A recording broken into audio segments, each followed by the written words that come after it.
களப்பிரர்கள் காலத்தை பத்தி ரொம்ப குறைவான செய்திகள் தான் இருக்கு. அதுக்கு என்ன காரணம்னு கேட்டீங்கன்னா, அவங்கள பத்தியான எந்த இதுவும் யாரும் சொல்லலை.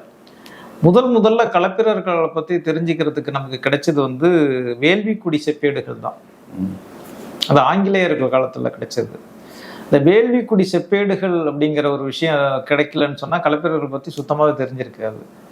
இப்ப நாம பேச வர்ற இந்த தலைப்பு பத்தி நம்ம எடுத்துக்கிட்ட புத்தகங்கள் கிட்டத்தட்ட ஒரு 4-5 புத்தகங்கள்ல இருந்து நம்ம சொல்றோம். முதல்ல பாண்டியர் வரலாறு டிவி சதாசிவ பண்டாரத்தார் அவர் எழுதியிருக்காரு. பாண்டியர் வரலாறுல களப்பிரர்கள், ஏன்னா பாண்டியர்கள் தான் களப்பிரர்களை தோற்கடிக்கிறாங்க.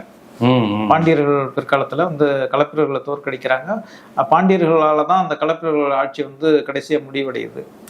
அடுத்தது பாண்டிய கிங்டம் அப்படிங்கிற புத்தகம் ஆங்கில புத்தகத்துல கே.ஏ. நீலகண்ட சாஸ்திரி எழுதியிருக்காரு. அவர் ஒரு பல்லவர் வரலாறு அப்படிங்கிறத டாக்டர் மா. ராசமாணிக்கனார் எழுதியிருக்காரு. அவரும் களப்பிரர்களை பத்தி எழுதியிருக்காரு. கடைசியா களப்பிரர் ஆட்சியில் தமிழகம் அப்படின்ட்டு தனி புத்தகம், தனி தலைப்புலயே மயிலை எடுத்திருக்காரு. இப்ப இது நம்ம சொல்ல வர விஷயங்கள் எல்லாம் இதுக்குள்ளதான் இருக்கு. இதை தாண்டி நம்ம அதை வேள்விக்குடி செப்பேடுகள் அப்படிங்கிறத எடுத்துக்கணும். ஏன்னா இப்ப இது இல்லைன்னா அது கிடையாது. வேள்விக்குடி செப்பேடுங்கிறது தான். இந்த களப்பிரர் காலம் ஏன் இருண்ட காலம்னு சொன்னாங்கிறதுக்கான காரணம் கூட இந்த வேள்விக்குடி செப்பேடுல இருக்கு.